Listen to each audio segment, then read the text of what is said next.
Hola, buenas tardes. Mi nombre es Diego Armando Martínez Juárez.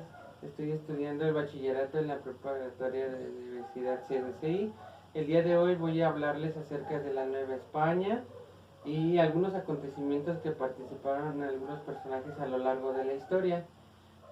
Como apoyo, les voy a leer un poco sobre la muerte de Cuauhtémoc.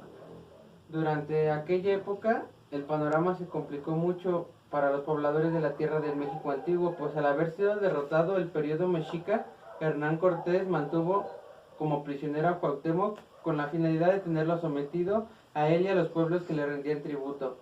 Teniendo el control de los pueblos indígenas, Cortés inició una serie de expediciones hacia el sur, lo cual le permitió hacerse de un botín mucho mayor, de que destacarían grandes cantidades y materiales preciosos. Su ambición lo llevaba a querer conquistar Honduras, pero para ese trabajo envía a Cristóbal de Olid, un militar español que ayudó a la conquista de Cuba, a una expedición. Sin embargo, este lo traicionaría, pues Diego Velázquez, enemigo de Cortés, le prometió a Cristóbal la gobernatura de Honduras.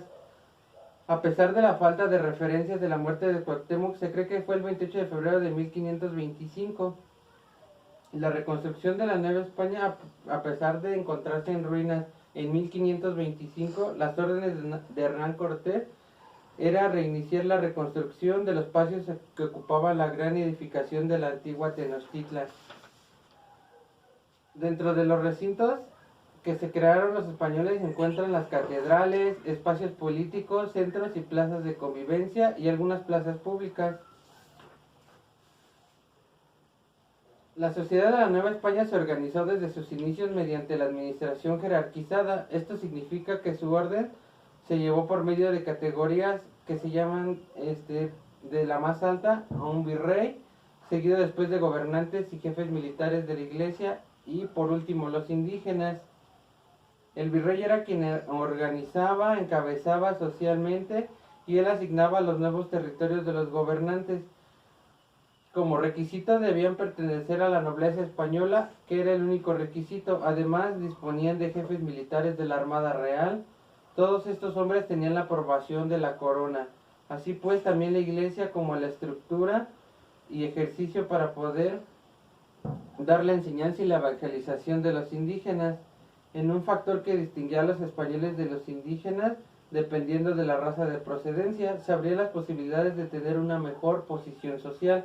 Por otro lado, el último escalón de esa jerarquía estaban los indígenas, a quienes se les impondría por medio de la fuerza y de sus subordinados de la corona española, aunque esto acarreara un choque cultural entre ambos mundos, los europeos y los nativos de América, pues la transformación social traería cambios en sus creencias, costumbres y lenguas.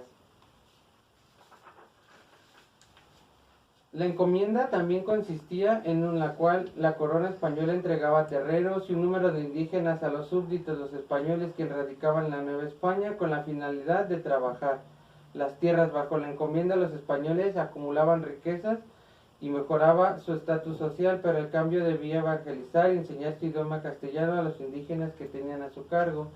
A grandes rasgos podríamos decir que pues los españoles fueron los que se llevaron nuestras riquezas de nuestro país, imponiendo su ley ante nosotros, engañándonos con cosas, y todo eso al respecto hicieron que se formara el México que hoy en día conocemos.